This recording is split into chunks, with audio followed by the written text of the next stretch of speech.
Fine. Slay. We have... Wait, are we doing an intro first? Yeah. Okay, bye-bye. Hi. Hello. This is Ayah. Ayah is my friend. And we're gonna do a video about books because what else? Honestly, we were considering Twilight. Yeah, but there's only so much. It's only so much that people will understand. Without the judgment. Yes. Who knows? We might be getting a Twilight video soon. Possibly. We're gonna do a video. Basically, there is a YouTuber called Steph Bohrer. I think I pronounced her last name correctly. I think so. And I'm hoping. And she did a book tag, which was basically like a bunch of questions. How many questions was it? 15 questions. And she answered them all and then, yeah, got other people to start answering them. So we're going to do that and we're going to answer the questions for you. And yeah, that's all. And the first question is, what is a book that you tell people is your favourite? I feel like we have the same answer. Yeah. Do you say Gothicana? I usually go with Gothicana because it's a standalone. Yes, so it's like, true. I feel like people would most likely start with a standalone rather than like a series. Yeah. Then it would be Darkverse. Yeah. Which we're both the same for then. And that's by Runux. I don't know how to say her name. Runys. Yes. And they are amazing. What is a book that is your guilty pleasure?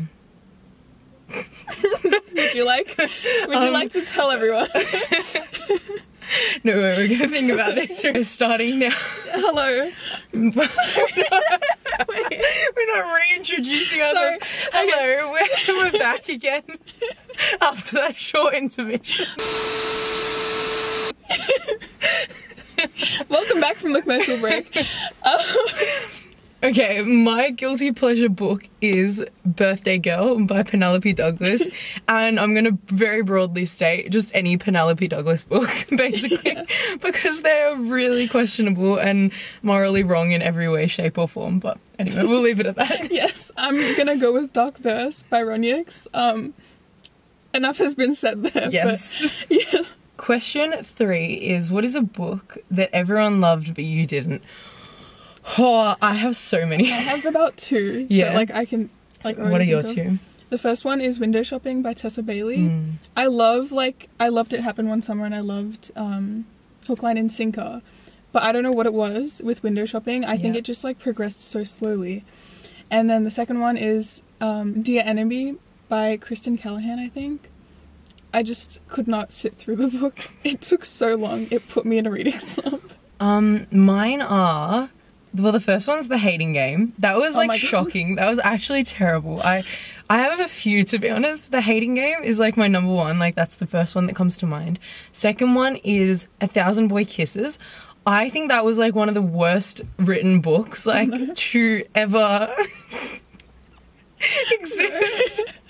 And I'm just gonna oh my god, so many people are gonna feel really hated. I feel bad. Then there's a couple more. The next one is The People We Meet on Vacation.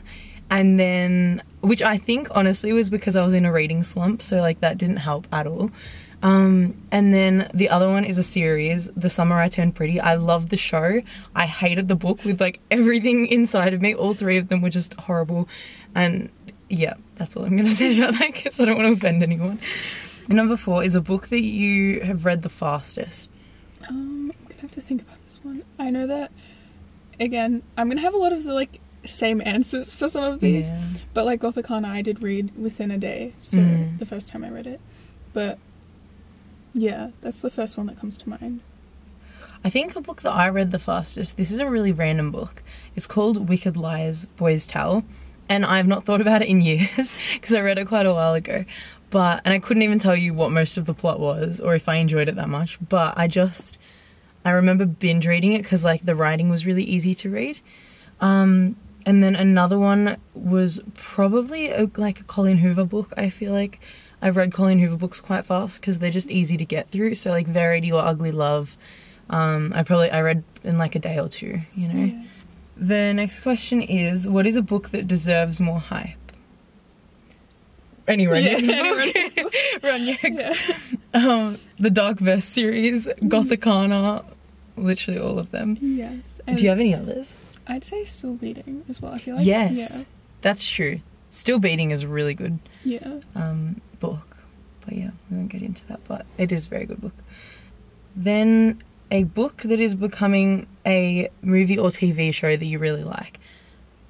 I've only read one that's becoming a film adaptation, I think, and it's already become a film adaptation, and that's Daisy Jones and the Six. Yeah. But yeah. That is really good. Really, really good. Is there any others that I've... The Seven Husbands of Evelyn Hugo, yeah. I feel like I've just heard, though, that Selena Gomez is going to play Evelyn Hugo. Really? Yeah.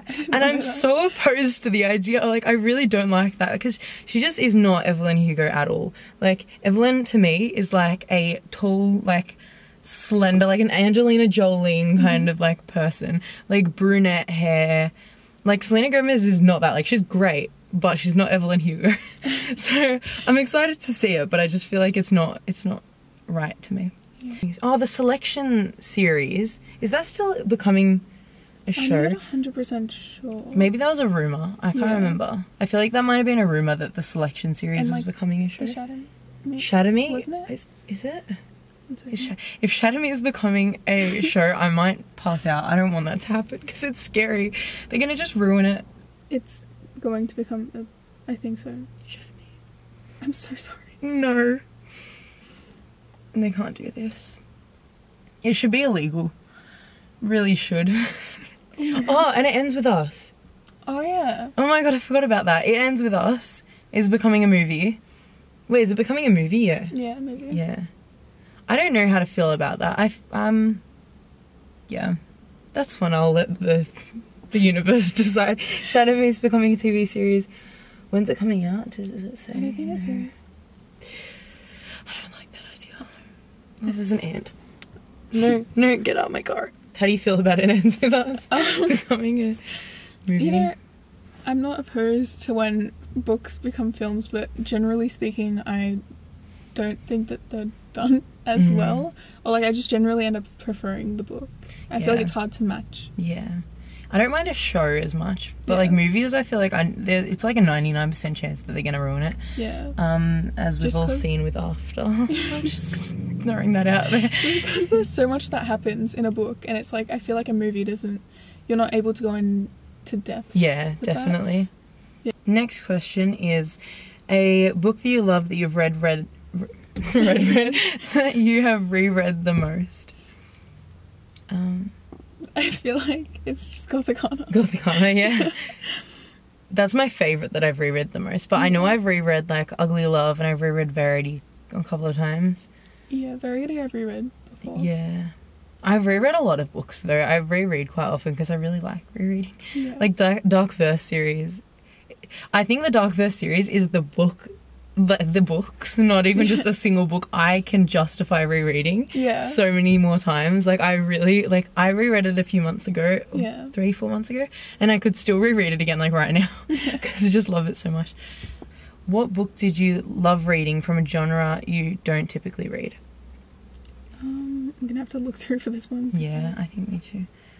Oh, I feel like the Shadow Me series was out of my comfort zone a little bit because it's more dystopian. I don't know if you call it fantasy. I feel like it's been called fantasy, but I don't think I would call it a fantasy book series. But yeah, that's probably out of my comfort zone, I guess. But I loved it, and it reminds me of like Hunger Games and Divergent and all of them, which I enjoyed Hunger Games quite a bit as well.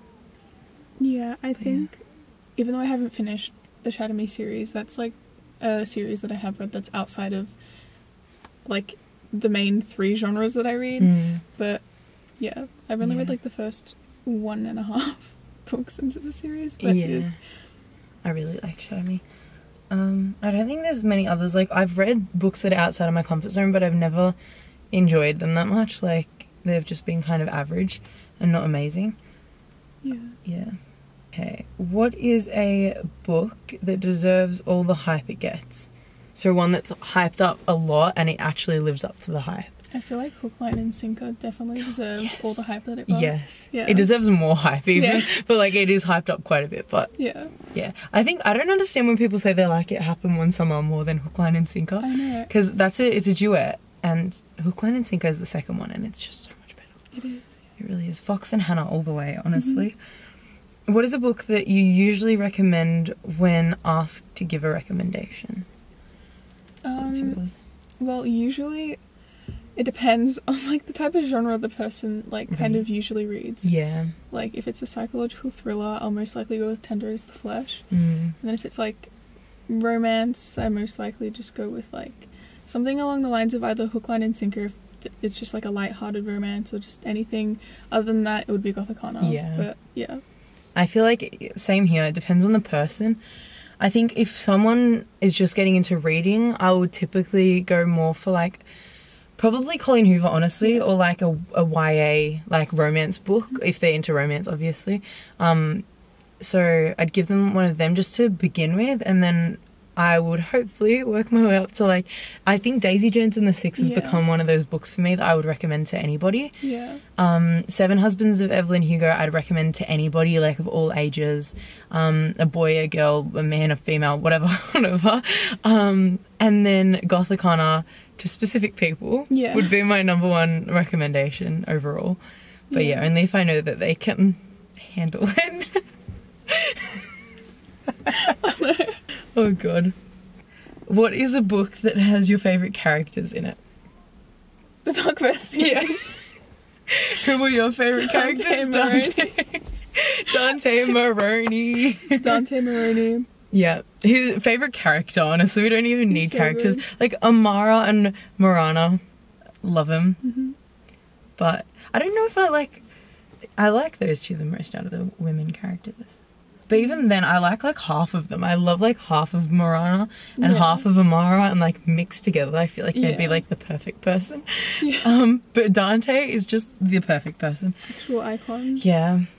And I think as well, this person just came into my head. Mateo from Born in Blood? Yeah. From Born in Blood Mafia Chronicles. He is such a good character. He is so good. He was the brother in...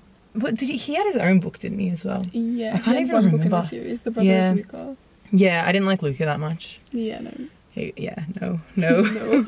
A book that you wish you could live in.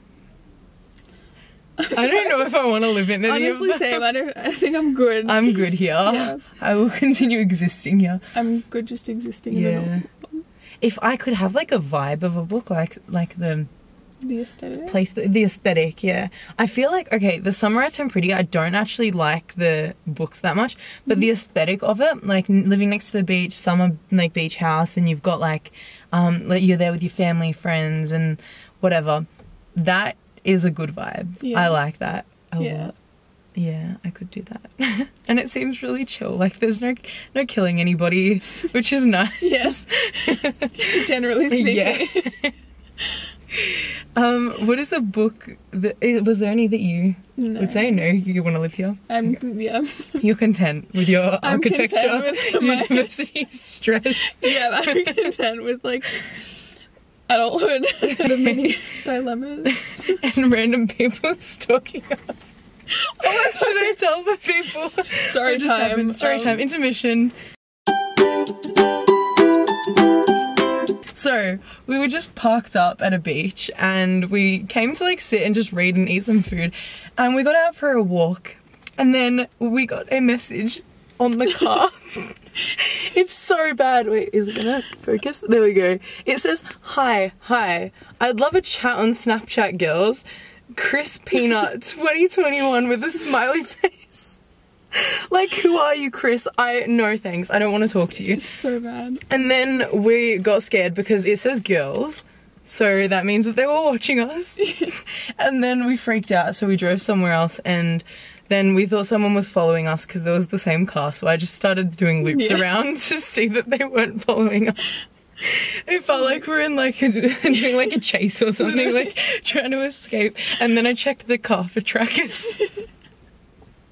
It was really scary. It was, honestly. And we thought maybe it was these people who were pulled up like 2 cars down, because it looked like there was 2 guys in the car, but I don't know. It was weird. So odd. We were scared. Moving on. What is a book that you thought you would hate but ended up loving? I'm not gonna lie, I think it was most likely gonna be Daisy Jones and the Six, only because it was very, at the time, like, out of a genre that I did not read at all. Yeah. Like, I usually just stuck to romance. So then, like, I ended up reading it over, like, the course of, like, 6 months. But when I finished it, I did enjoy it. Yeah. Yeah. Okay, my two, I'm gonna say the first one would probably be the same as Ayah. Daisy Jones and the Six. Like, what was I even saying? Daisy Jones and the Six is probably, like, the same. Like, I agree with everything that I just said. And then my other one is The Love Hypothesis. I don't know if I'd feel the same about it now, but I really didn't think I was gonna like it that much. And then I started reading it and I thoroughly enjoyed that book. But also I read it a year ago, and I feel like my taste has changed in books since then. So I'd like to reread it and know if I feel the same way. But yeah, Daisy Jones and the Six is probably the most. Yeah. What is a book that made you cry? Like, tears of joy. Yeah, like, should we do both? Yeah. Do both. Okay. Actually, they all kind of just go under the same thing in the end of the day, because, like, I did cry of tears of happiness and oh my god and what is happening and everything. Dark Verse had it all. Yeah. So it was like that would be my answer as well. Dark Verse, and then I feel like Still Beating also got me on a different, like, level to what I thought. Like, yeah, Still Beating, I cried a lot of, like, oh my god, what is happening? And I felt so bad for the characters. Yeah. I'm just sat here editing and realised that After exists, the series, and there is no denying, like, as much as I want to deny this, there is no denying that my 13-year-old self bawled her eyes out over the series more than anything else I've ever read. So I'm just here to change my answer real quick. I feel like I don't cry that much in books. I cry a lot more in shows, like in TV. Like, I'll be watching any movie and, like, the most sappy thing happens and I'll be sat there with tears in my eyes. But in a book, I'm not as, like, I don't know, it doesn't hit me as much. But then when it does hit me, it hits me more than a show or a movie would. But yeah, I think Dark Verse covers, like, happy tears and sad tears. Yeah. And then the final question is, what is a book that you wish you could read for the first time again? Dark Verse and Gothic Kana. When we literally just have the same answers. They're so good. You all need to go and read them. I think this is just an advertisement. Literally. Okay, that is all. Thank you for joining us. Stay out. Thank you for having me. Yeah, if you enjoyed this video. Goodbye. Goodbye.